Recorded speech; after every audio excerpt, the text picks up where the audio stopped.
بسم اللہ الرحمن الرحیم۔ السلام علیکم محترم ناظرین، آپ کے لیے ایک انتہائی خوشی کی خبر ہے۔ جیسا کہ آپ کو معلوم ہے کہ چند دن پہلے بلوچستان میں BLA نے ہمارے 6 جوانوں کو شہید کیا تھا، اور یہ سب انڈین آرمی چیف کی دھمکی کے بعد ہوا تھا۔ اگرچہ بعد میں انڈیا نے کہا کہ ہم نے کچھ نہیں کیا، یہ تو BLA کا کیا دھرا ہے، مگر اس کا عملی جواب دے دیا گیا ہے۔ کندھار کے اندر BLA کا ایک سیف ہاؤس تھا جس کو NDS چلا رہی تھی، یعنی افغانستان کی نیشنل انٹیلیجنس ایجنسی۔ یہاں پر چند نامعلوم افراد آئے اور BLA کے تقریباً 10 دہشت گردوں کا صفایا کر کے چلتے بنے۔ یہاں پر راہ کا اتنا نقصان ہوا ہے کہ آپ سوچ بھی نہیں سکتے، کیونکہ ایک غدار پیدا کرنے کے لیے ان کو کافی محنت کرنا پڑتی ہے اور پیسہ پانی کی طرح بہانا پڑتا ہے۔ اگرچہ ابھی تک کسی نے اس واقعے کی ذمہ داری قبول نہیں کی، لیکن سب جانتے ہیں کہ BLA کو ان کے جرم کی سزا کس نے دی ہے۔ آپ حملہ آوروں کو نامعلوم افراد کہہ لیں یا خلائی مخلوق کہہ لیں، نام سے فرق نہیں پڑتا، کام بہترین ہونا چاہیے اور کام انتہائی مہارت سے ہوا ہے۔ اس وقت اجیت دیول انڈیا میں بیٹھا سوچ رہا ہوگا کہ پاکستان پر حملہ کر کے غلطی کی، جس کا خمیازہ بہت مہنگا پڑا۔ محترم ناظرین، انڈیا دنیا کا وہ واحد ملک ہے جس کے اپنے کسی بھی ہمسائے سے اچھے تعلقات نہیں ہیں، بلکہ اس نے اپنے ہی ملک میں بسنے والے لوگوں کا بھی جینا مشکل کر رکھا ہے۔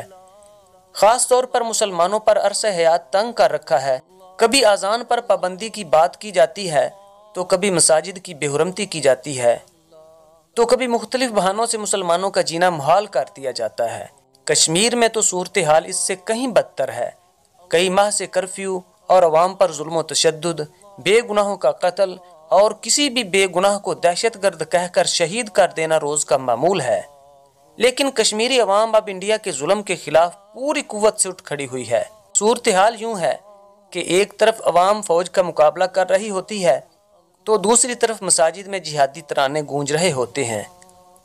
اس ساری صورتحال کا ذمہ دار ہے انڈیا، جس نے نہ صرف چند دن پہلے ریاض نائکو کو شہید کیا، بلکہ انتہائی بزدلی کا مظاہرہ کرتے ہوئے بے گناہ تنویر احمد ملک کو بھی زیر حراست شہید کیا تھا۔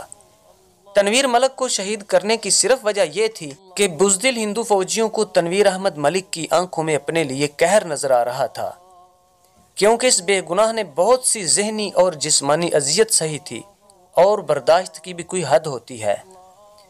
بزدل ہندو فوجی جانتے تھے کہ تنویر احمد ملک ریاض نائکو بننے جا رہا ہے، کیونکہ ریاض احمد نائکو بھی کبھی معصوم نوجوان ہوا کرتا تھا، جس کی سوائے اپنی تعلیم اور پرائیویٹ ٹیچنگ کے کوئی دلچسپی نہ تھی، مگر بھارتی درندوں کے ظلم نے اسے ہتھیار اٹھانے پر مجبور کر دیا، اور پھر وہ سالوں تک ہندو فوج کے لیے خوف کی علامت بنا رہا۔ اور اب انڈیا چلا رہا ہے کہ پاکستان سے گھس بیٹھ یہ کشمیر میں داخل ہو گئے ہیں، جبکہ ان دعووں میں کوئی صداقت نہیں، جسے انڈیا بھی جانتا ہے۔ سابقہ تجربات کی بنا پر انڈیا کو علم ہے کہ میرا بویا مجھے کاٹنا ہی ہوگا۔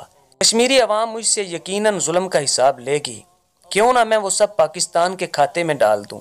محترم ناظرین، رمضان المبارک کے بابرکت مہینے میں اپنے معصوم اور مظلوم کشمیری بھائیوں کے لیے دعا ضرور کیجیے گا کہ اللہ تعالیٰ ان کی مدد فرمائے۔